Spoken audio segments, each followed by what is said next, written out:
He was wearing one of my oversized flannel shirts, probably something he found in the laundry room after his spilled juice incident last night, and it hung loosely over his frame. The morning light poured through the window behind him, casting soft gold across his face and making him look older than 16, more grown than boyish. "Good morning," he said with a sheepish smile. "I figured I'd make you breakfast. You always used to cook for me when I was little." I smiled, touched in a way I couldn't quite explain. "That's very sweet of you." We sat and ate together.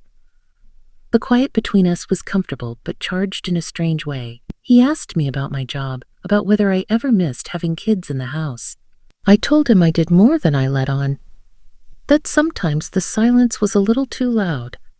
He looked at me then, really looked, and said something that made my heart skip in my chest. "I always thought you seemed lonely, Aunt Rachel, even when I was a kid." It wasn't cruel. It wasn't even blunt. It was said with genuine empathy, but it cut through me more deeply than I expected because he was right. I opened my mouth to say something, to laugh it off maybe, but the words caught in my throat. That moment, that strange quiet truth shared over eggs and morning sunlight, shifted something between us. I didn't know it yet, but that was the beginning of everything. Mason had gone outside to kick a ball around in the backyard while I cleaned up the dishes, but my hands moved on autopilot. My thoughts were spinning, not wildly, but slowly, like a carousel. I couldn't quite step off. His words echoed in my head. "I always thought you seemed lonely." No one had ever said that to me out loud before. Not my ex-husband, not my kids, and certainly not a teenage boy who had once spoon-fed applesauce when he had a fever.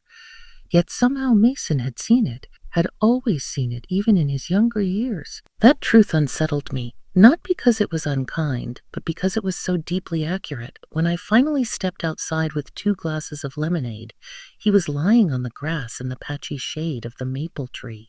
His shirt was damp with sweat, sticking to his back in places, and his hair was tousled.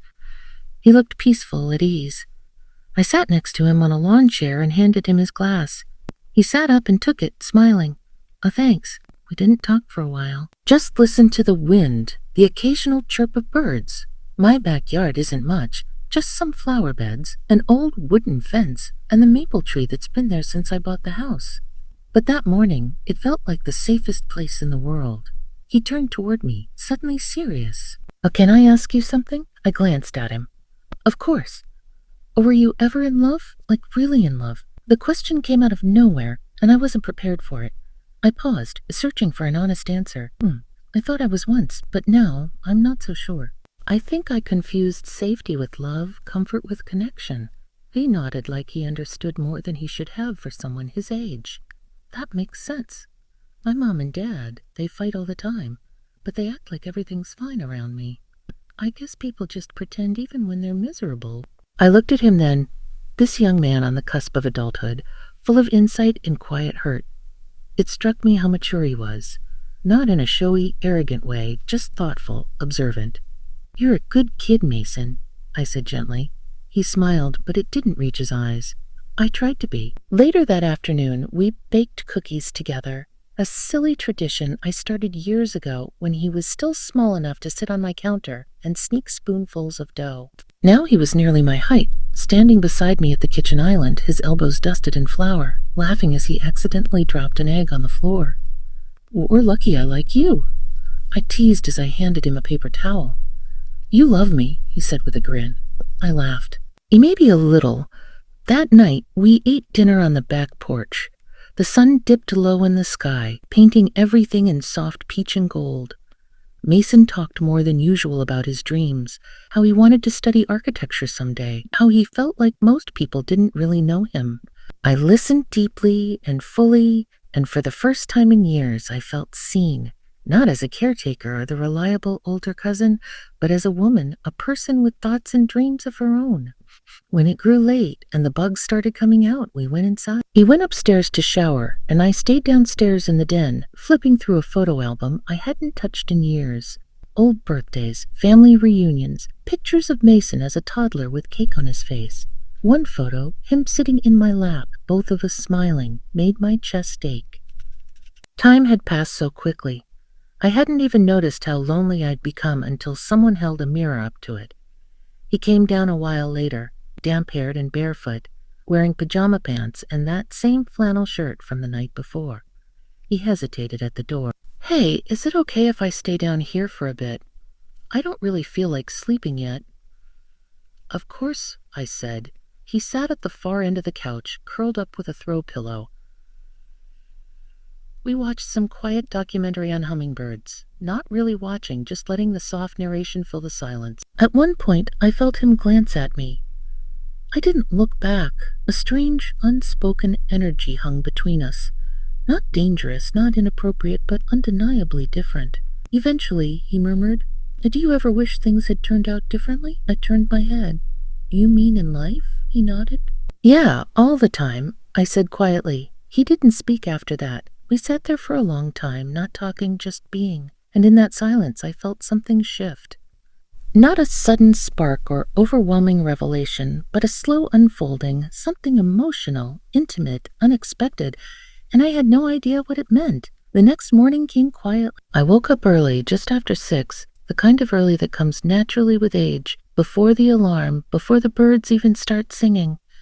My house was silent again, just like it had been for years. Only now that silence felt heavier, not empty, but expectant somehow. I wrapped my robe tighter around me and padded into the kitchen. I started the coffee, moving with the kind of practiced rhythm that comes from decades of routine. But my mind wasn't on the steps. It was still wrapped around the night before. That moment on the couch, it hadn't been physical, not even close. But there was something in the way Mason had looked at me, in the questions he asked, in the softness between us that felt close.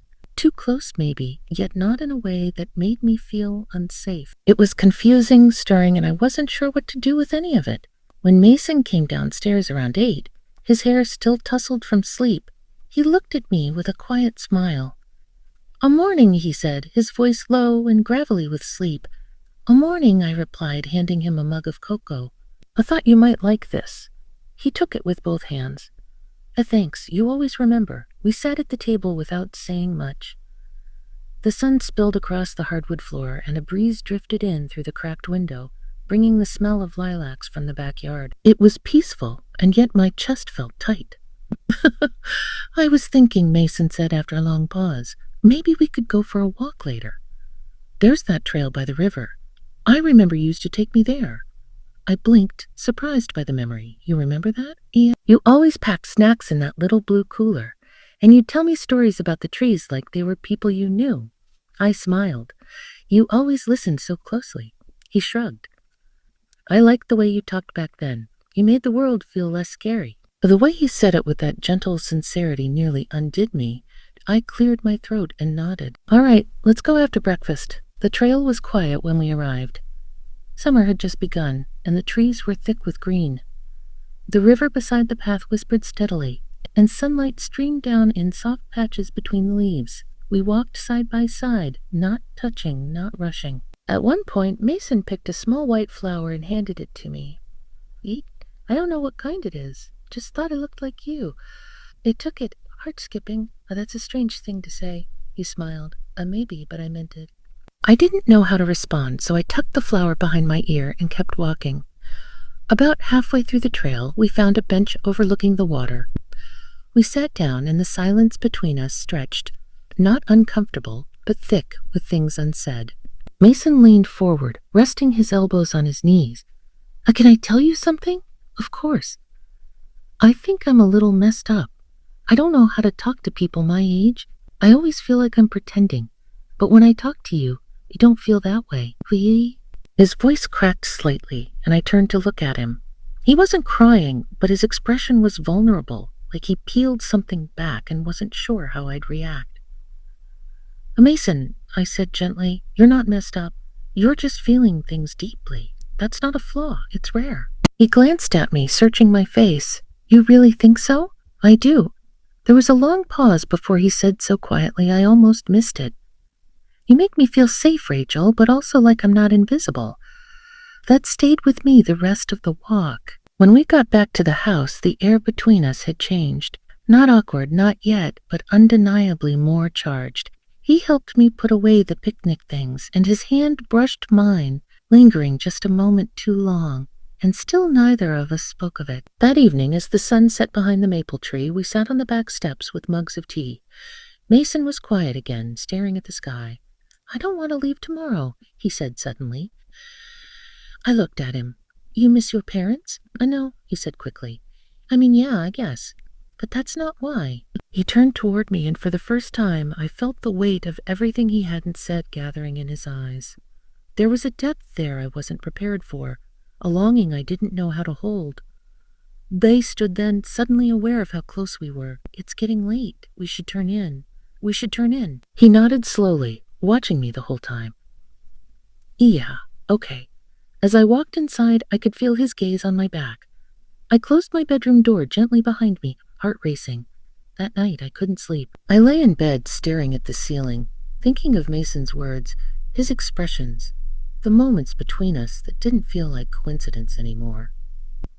I was trying to make sense of something that had crept up so quietly, so unexpectedly. I didn't even realize it was there until I was in the middle of it. And deep down, I knew something had changed. Not just in him, in me. I didn't come out of my room until nearly 9 the next morning. The house was still, not silent. I could hear the soft clinking of dishes from the kitchen, but there was a stillness that felt heavier than usual.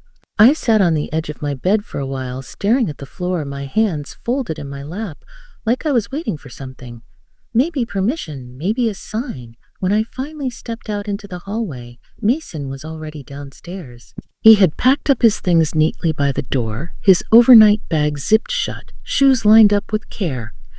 He was standing at the kitchen counter, pouring cereal into a bowl, his posture straight, his face unreadable. He looked up when I walked in. "A morning," he said softly. "The morning," I replied, my voice barely there.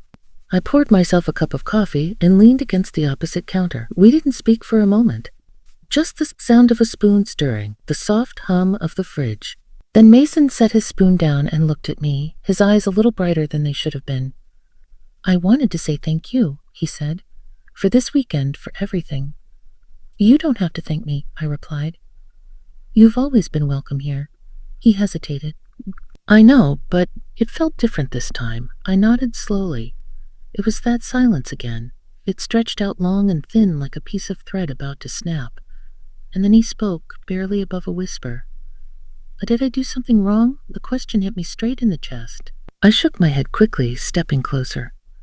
No, Mason. No, you didn't, because it feels like something happened, or almost happened. And I don't want to make you uncomfortable. I don't know what this was. His voice cracked at the end and he looked down, ashamed, confused, maybe even scared. And in that moment, everything inside me ached for him, for his honesty, for his vulnerability, for the fact that no one had probably ever made space for him to feel what he was feeling. I stepped forward and gently reached out, placing my hand on his arm. "You didn't do anything wrong. You were kind, thoughtful, honest, and yes, something shifted." I felt it too. He looked up at me, hopeful and unsure. "But I need to be the one to name it, to hold it properly," I continued gently. I took a breath, studying myself. "Mason, you're still growing into who you are, and, well, I'm not who you think I am. I'm not this woman who has it all figured out. I'm lonely, yes, but loneliness can trick you into thinking a moment means more than it should." He swallowed hard, but it meant something, didn't it? I nodded. It did. It absolutely did. "You reminded me of something I hadn't felt in a very long time. That I matter. That someone sees me, and that means the world to me." He stepped back, his jaw tightening, then relaxing again. "So what do we do now?" "Oh, we take what this was and carry it with care," I said. "Oh, we don't pretend it didn't happen, but we don't try to